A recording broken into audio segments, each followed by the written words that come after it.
Sorry. Actually, wait, hang on.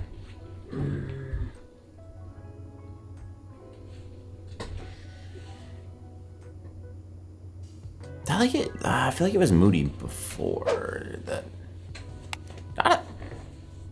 Do you like it better like this? I don't know. All right. Hello. Hey. Hi. You look great today. Is that a new shirt? I feel like it's a new shirt. All right. So, gaming and streaming on a PC can take a lot of resources and takes pretty huge toll on your computer. Even with some of the new breakthroughs of NVENC and things like that, I personally feel like I was still really lacking on a single PC setup. Which brings up the next point. Gaming and streaming on a single PC setup can be really taxing on your computer. Even with the breakthrough of NVENC and even like high equipment, wanna get high? Even with the breakthrough of NVENC and the high-end equipment that we have nowadays, it still feels like sometimes that on a single PC it is lacking. Which brings me to my next question of, should you get a second PC to stream or not? Let's go and talk about it. What's going on, everyone? My name is IamBPala, and I wanted to bring up the question of, should you get a second PC to stream, or is it really worth the headache, or what should you know before you do it?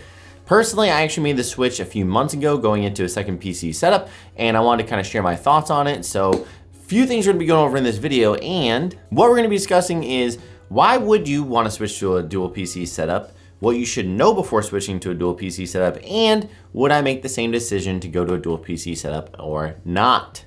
Let's go ahead and dive right into the video and let's talk about it. So why would you want to go for a dual PC setup? Like, what is the actual benefit? Well, normally what your computer is doing is that with the processor and also the GPU, it is actually using that to go ahead and run your game and also do your stream. So your stream, you're encoding, I guess you could say. So it is not only just running the game that you're playing right there and doing and stuff like that, and then it's also taking everything that's going on that you put into OBS or whatever streaming software you use, and is then encoding that to then be sent out to Twitch or wherever it is that you stream. Which, by the way, I stream 4 nights a week on Twitch, so feel free to come through and say hello, because I love to talk to you live.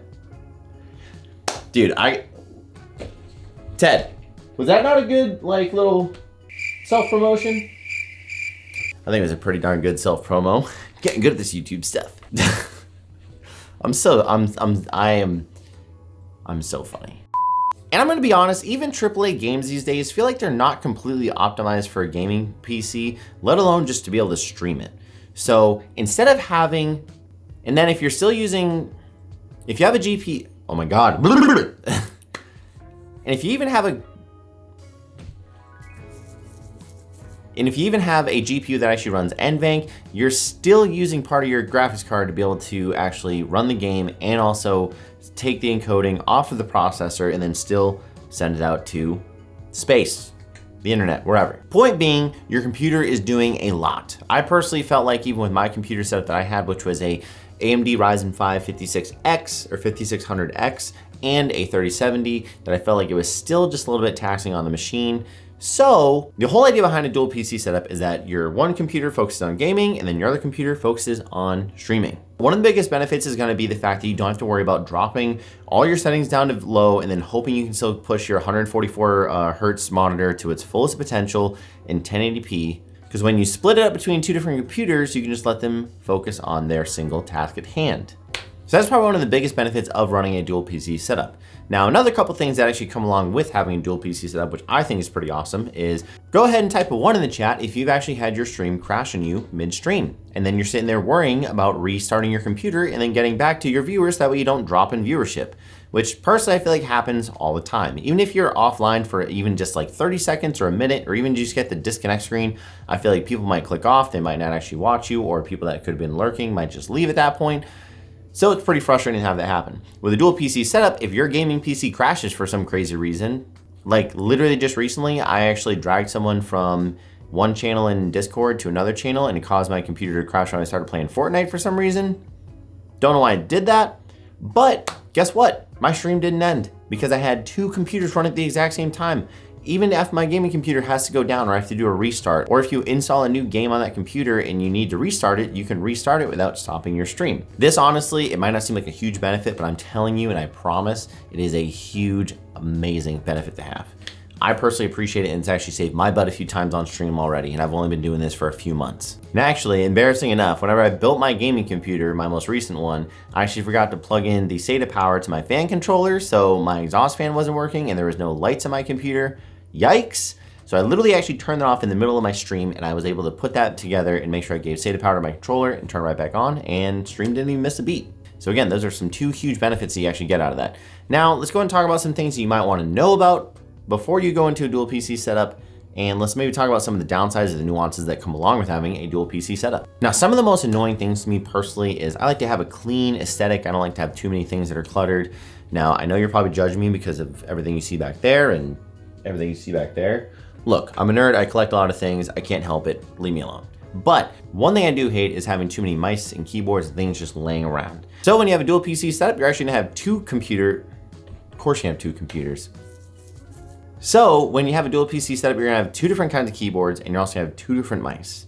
Now, this is kind of annoying and a nuisance, and personally I have a 6-foot desk that I actually got from Lowe's or something like that. It's like a countertop that I got, and I still feel like I have a limited amount of space on my desk as it is. Now I just added in a mice and a keyboard as well. I do know that there technically is ways around that. You can do a software download where it's like Windows.borders or something like that, and there's another thing you can do to basically get it to use one mouse and one keyboard. But personally, I just wanted to have a physical mouse and keyboard at that time, and I didn't have to worry about software because software isn't always the most reliable thing. But that is definitely a nuisance, is A, having to run more software and programs to get that to work, or just to be able to have, two mice and two keyboards. Now go ahead and raise your hand if you're bad at cable management. Now imagine not just cable managing for one PC, but now managing for two PCs. Yeah, there's a lot of cables that go with it. And it's like, if you thought you had a spaghetti mess before, you now have it even worse. It is, I don't even want to show you below my desk because it's not the most beautiful looking thing in the world. And if you are someone that loves cable management, it is super frustrating to do it. Now, before you start attacking me in the comments, I know you could be that person that spent the time to cable manage the two PC setup, but guess what? Most of us gamers probably are not going to do that. I personally didn't, so yeah. Having the additional cables is super annoying, and I personally just, again, being someone that likes a clean aesthetic and just simple and straightforward, it's kind of frustrating and a little bit annoying. Another drawback of a dual PC is, well, building a second PC. Unfortunately, we're not all made of money, and PCs aren't cheap to do. Although you don't have to have a straight up baller PC to do this, but still it's gonna cost you some money. If you don't have extra parts laying around from maybe old computers that you upgraded, or if you just bought a whole new computer and you have an old one laying around that you can get a specific GPU inside of there, it's probably gonna cost you a good amount of money to go ahead and build it, let alone have the space for it, whether you need to get like a desk or something to put underneath your desk for it. So it can cost you a decent amount of money. Now keep in mind too, just as a heads up, you don't need the most powerful computer in the world. It doesn't have to have like high-end gaming specs by any means. I'm pretty sure as long as your computer will not bottleneck a 1660 Ti graphics card or higher, then that is actually the card that gives you the full NVENC that NVIDIA introduced years ago. So as long as the computer doesn't bottleneck that GPU, you should be fine to be able to run whatever you need. But still, even spending $500, $600, $700 on another PC, plus all the other equipment you need with it, is gonna be frustrating. And if you don't know what you need to do a dual PC setup, luckily your boy made a video on how to do that. So it's gonna be somewhere up here and also in the description as well. But if you guys have any questions about what you need for a dual PC setup as far as parts and how to actually set it up, I made a whole guide on how to do it. So hopefully it helps you out if you are looking for that. Now let's go and move on to would I actually go back and do it again? To be completely honest, absolutely. Even though personally I hate having clutter and hate having the fact that I have two different PCs I have to run to be able to get this setup accomplished, I still would do it 100%. The ability, again, to be able to restart your gaming computer if need be, or having a computer you don't have to worry about, like, is this like AAA title actually gonna run well on it? Is this game that's been in beta for years? You know what games I'm talking about. But is this game that's been in beta for years, is that gonna actually be optimized at some point? Are you gonna finally get rid of your memory leak issue that you have with it? Instead of having to worry about one computer handling all of that, you now have two different PCs that are able to handle it. Also kind of cool, I do live in New England, so during the winter it does get kind of cold. So if you shut your door and you have two of those computers going at the same time, you got yourself basically two miniature space heaters. So it's kind of a cool little benefit of it. Although I love having a dual PC setup, I will say I do find it to be more of a luxury. Do you have to have a dual PC setup nowadays to be able to run a good stream? No, absolutely not. If you have the money that you can invest into a second PC and you're not gonna be worried about it, or if you have the parts that are just laying around to pretty much build a second PC and you have that minimal investment to just get the parts that required for dual PC setup, I think it's 100% worth it. I know personally I was reluctant about it, and I had my friends that were bugging me for months, literally months, about doing it, and I finally did it. And I'm telling you right now, I wish I would have done it sooner. But by no means am I trying to say with this video, you have to have that set up to be able to create good content nowadays, because that is absolutely not what I'm saying. And again, a lot of times too, I try and find more budget ways or cheaper ways to do things, because I'm a big advocate that although I love having all these fancy lights and all these cameras and everything like that, all that stuff does not make the content. The quality of the delivery is great, but it doesn't mean the actual content itself is going to be made because of that. But I'm going to digress from that point.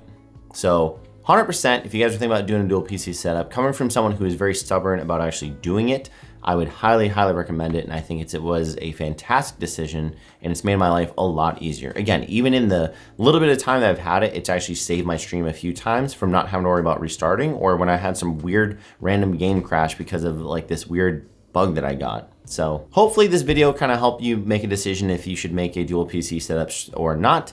If you guys have any questions about it, like I said, I do have that video that is going to be a complete walkthrough on the software and also hardware portions of what you need and how to set all that up. If you have any other additional questions, please feel free to leave it in the comment section below, and let me know. Are you thinking about doing a dual PC setup, or are you going to stick to a single PC setup? And why do you think a single PC setup is better if you are going to stick with one? Let me know in the comment section down below. I'd really love to have that conversation. As well as speaking about conversations, again, I do stream on Twitch, so please feel free to go over and follow, so that way we can have this conversation live. Or if you have any questions about any other videos I got on my YouTube channel, I would love to discuss them with you. Thank you guys so much for tuning in. I appreciate it. And until next time, have an amazing stream.